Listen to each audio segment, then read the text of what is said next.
அனைவருக்கும் வணக்கம். இன்னைக்கு டிசம்பர் 18, 2024 புதன்கிழமை. தினமணியில் இருக்கிற முக்கியமான நியூஸஸ் என்னென்னு பார்ப்போம். ஒரே நாடு ஒரே தேர்தல் மசோதா தாக்கல். எதிர்க்கட்சிகள் கடும் எதிர்ப்பு. ஆதரவு 269, எதிர்ப்பு 198ன்னு தெரிவிச்சிருக்காங்க. ஆளும் மற்றும் எதிர்க்கட்சிகளின் கடும் விவாதத்துக்கு பின்னர் ஒரே நாடு ஒரே தேர்தல் மசோதா மக்களவையில் செவ்வாய்க்கிழமை தாக்கல் செய்யப்பட்டது.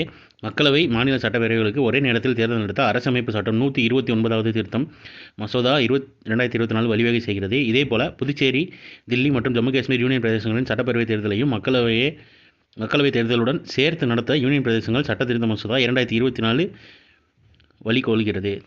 இவ்விரு மசோதாக்களை மக்களவையில் தாக்கல் செய்ய அவை உறுப்பினர்கள் அனுமதியை மத்திய சட்டத்துறை அமைச்சர் அர்ஜுன் ராம் மேக்வால் செவ்வாய்க்கிழமை கோரினார். ஆனால் அந்த மசோதாக்களை தாக்கல் செய்ய எதிர்க்கட்சி உறுப்பினர்கள் ஆட்சேபம் தெரிவித்தனர். கடும் விவாதத்துக்கு பின்னர் மின்னணு முறையில் வாக்கெடுப்பு நடைபெற்றது. அதைத் தொடர்ந்து மசோதா அர்ஜுன் ராம் மேக்வால் தாக்கல் செய்தார்.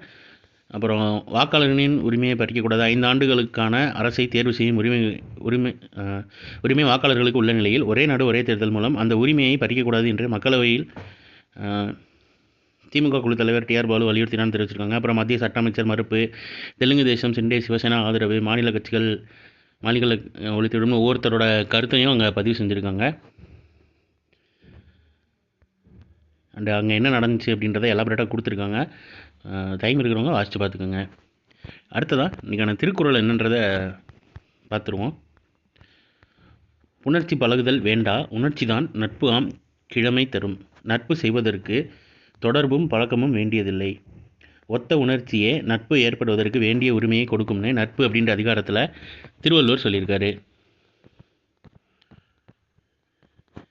அடுத்ததாக ஆள் மாறாட்டத்தை தடுக்க டிஜி தேர்வு முறை. தேர்வுகள் சீரமைப்பு குழு பரிந்துரைன்னு தெரிவிச்சிருக்காங்க.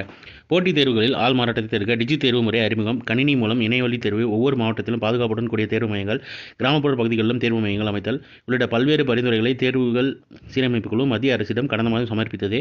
இந்த அறிக்கையின் விவரம் தற்போது அதிகாரப்பூர்வமாக வெளியாகியுள்ளதுன்னு தெரிவிச்சிருக்காங்க. அதாவது தேசிய தேர்வு முகமை NDA நடத்தப்படும் போட்டித் தேர்வுகளை சீரமைக்க இந்திய விண்வெளி ஆய்வு நிறுவன முன்னாள் தலைவர் ராதாகிருஷ்ணன் தலைமையிலான 7 உறுப்பினர்கள் கொண்ட குழுவை மத்திய அரசு அமைத்தது. நெட் உட்பட NDAவால் நடத்தப்பட்ட பல்வேறு தேர்வுகளில் முறைகேடுகள் நடைபெறுவதால் குற்றச்சாட்டு எழுந்ததை அடுத்து தேர்வுகளில் சீர்திருத்தம் மேற்கொள்ளவும் NDA அமைப்பில் மாற்றங்கள் கொண்டு வரும் நோக்கிலும் இந்த குழு அமைக்கப்பட்டதுன்னு சொல்லி கொடுத்துருக்காங்க. டிஜி தேர்வு முறையை பின்பற்றணுன்ற மாதிரி கொடுத்துருக்காங்க. அடுத்ததாக சிடோ புயல் 64 பேர் உயிரிழப்புன்னு தெரிவிச்சிருக்காங்க. தென்கிழக்கு ஆப்பிரிக்கா பிராந்தியத்தை தாக்கிய சிடோ புயல் இதுவரை 64 பேர் உயிரிழந்தனன்னு தெரிவிச்சிருக்காங்க. அது இந்தியன் ஓஷனில் உருவான புயல் இது. ஸோ பார்த்து வச்சுக்கோங்க, பார்த்து வச்சுக்கோங்க. சிடோ புயல்.